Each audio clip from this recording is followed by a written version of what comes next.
السلام عليكم ورحمة الله وبركاته. ازيك يا حبايبي؟ عاملين ايه؟ يا رب تكونوا بخير. اللهم صل وسلم وبارك على سيدنا محمد عليه افضل الصلاة والسلام. لو جديدة معايا ما تنسيش تشتركي في القناة وتفعلي الجرس عشان يوصلك كل جديد. تعالوا النهاردة بقى جولة في مطبخي، المطبخ اللي من غير مطبخ ده مطبخ متنكر. وطبعا عندنا غسيل لا ينتهي. هنا بقى عندي شوية مواعين كده هشطبهم معاكم. دايما نجعلها ده استغفار، استغفر الله العظيم يا رب واتوب اليه. هتقولي لي ايه اللي وصل مطبخك للمنظر ده؟ اقولك انا مش عارفه مش عارفه والله. انا بنام مش هطبق مطبخي، مبقاش عندي اي حاجه. ده كنا بعد الغدا تقريبا. كل بقى عياله كل ما يدخلوا كوبايه لا معلقه بتلاقي الحوض اتملى كده اتكركب. هو مش كتير، كلهم اطباق على صواني على كوبايات كده يعني، وازاز الميه. يلا هننزل بقى كده ايه هتكت بتكت ايوه بسرعه كده ناخد الكوبايات كده. انا بكتشف معاكم وانا بغسل والله. انا بحبش احط الكوبايات في الحوض، ببقى اسيبهم بره. بس عيالي بقى هم اللي حطوهم وانا ما فرستش الوعي الحقيقه. انا ببقى احط الاطباق على بعضها كده، بس انا قلت لا، يلا على طول كده على الطبيعه، كل حاجه على طبيعتها. ايوه شطوره يا بنتي يا بس. يلا يا جماعه، انا عايزه اي واحده بتشوفني عندها طبقين كده في المطبخ ولا سايبه المطبخ بقاله يومين ما دخلتوش، تقوم تتشجع معايا كده وتغسل ايه وتشطب مطبخها كده. ايوه الست الشاطره اللي ما تسيبش بيتها وتقعد. لازم انت تتشجعي كده وتشوفي وراكي ايه، وافرض حد دخل عليكي يلاقي منظر البيت كده. لا طبعا ما ينفعش. يلا شاطره شطوره، قومي قومي شوفي مصالحك، قومي شوفي بيتك ناقصه ايه. عندك جايبه حاجه فضيها، حاجة يعني زي شعرية الحاجات من دي، الرز بتاع فضيها. ما تسيبيش حاجة تتكوم عليك وترجعي تقولي الشغل كتير ما بيخلص. هو كده كده الشغل ما بيخلصش اولا عشان نكون صراحة مع بعض يعني، كده كده الشغل ما بيخلصش. والله هنا بكتشف معاكم يعني، انا بمد ايدي كده واطلع يا نصيب.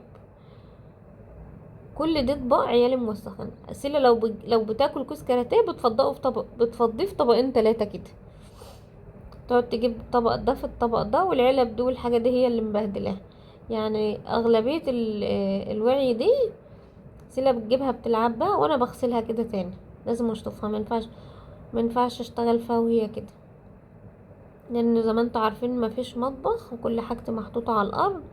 فهي بيكون سهل ليها ان هي تجيب اي حاجة قدامها، حلل علب كده يعني.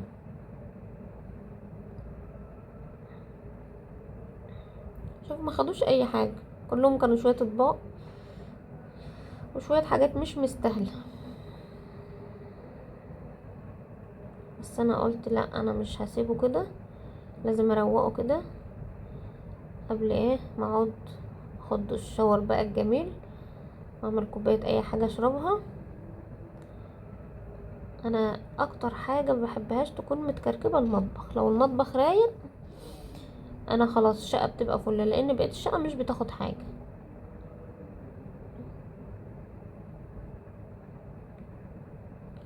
ان شاء الله ناويه ان شاء الله باذن ربنا لما المطبخ يجي كل حاجه دي هتشوفوا معايا ليها تنظيفات عميقه باذن ربنا يعني.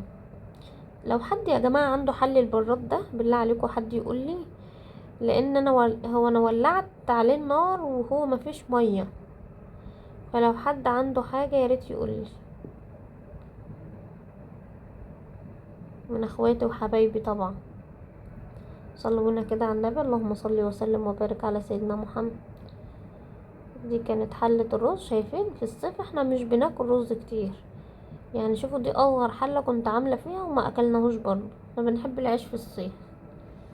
يلا هناخدها هاتك بتك كده. ادعاكي يا بنت ادعاكي شاطرة، ايوه امسكي الحلة كده خليها تلمع في ايدك، طلعي غلك فيها.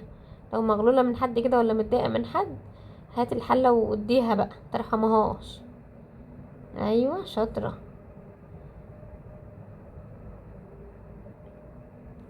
انا بحب اصفي الوعي بتاعتي، ما بحبش اعين اي حاجة يعني، مع ان انا ما فيش بطبخ، بس انا بحب اصفي الوعي بتاعتي، ما يعني ما بشيلهاش على طول، بسيبها تنشف وتتصفى كويس، وبعدين برص كل حاجة ايه مكانها. ولعلمك دي اكتر حاجة، لو بتشيل الوعي بتاعتك على طول مش بتصفيها، دي كانت تقريبا حلة المحشي يا جماعة. الفيديو ده قديم عندي، كنت نزلته وجع عليه حقوق طبع ونشر، فحذفته ونزلته تاني. بعتذر طبعا على صوتي، بس الضغط عندي مش مظبوط. ادعولي بالله عليك، ادعولي ربنا يشفيني كده يا رب. دعوة دعوة حلوة من قلبكم كده اخواتي. طبعا مسكنا بقى الازاز كده من بره ومن جوه. انا الفرشة دي بتاعت الازاز، مش بغسل بيها غير الازاز بس. كده ملينا الدنيا اهو. ايه رأيكم؟ دي مية طبيعية يا جماعة، يعني مش مية موتور ولا مية خزان.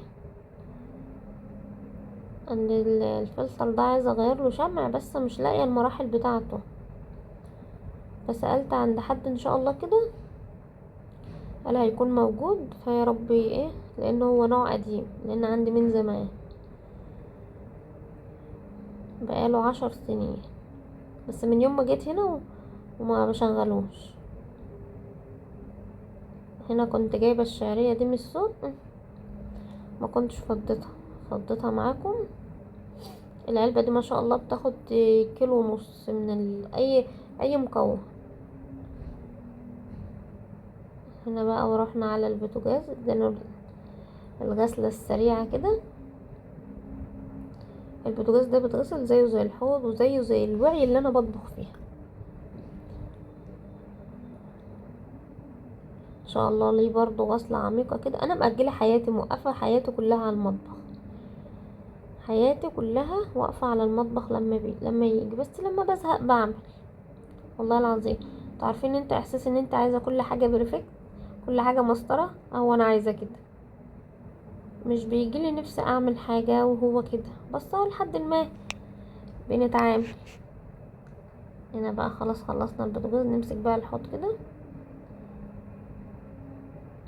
حوضك عايزة يلمع، يا شوية كلور الوان يا اما لهلوبة، هيخليه فلة شمعة منورة كده. ايه رأيكم؟ يا سيدي يا سيدي، شطورة شاطرة يا بنتي يا بسبوسة. ها، لو وصلت معايا لحد هنا ما تنسيش تشتركي في القناة وتفعلي الجرس عشان يوصلك كل جديد يا اختي، وتنوريني في بيت اختك المتواضع. ايوه، مسحة الفوطة وتنشيف الحوض ده يا جماعة مرض. ايوه هنا كده هنكب بقى دي مية سخنة بشوية بريل، امسح الارضية مسحة كده ايه معتبرة، عشان ايه تشم ريحة نظافة كده. شوية كلور الوان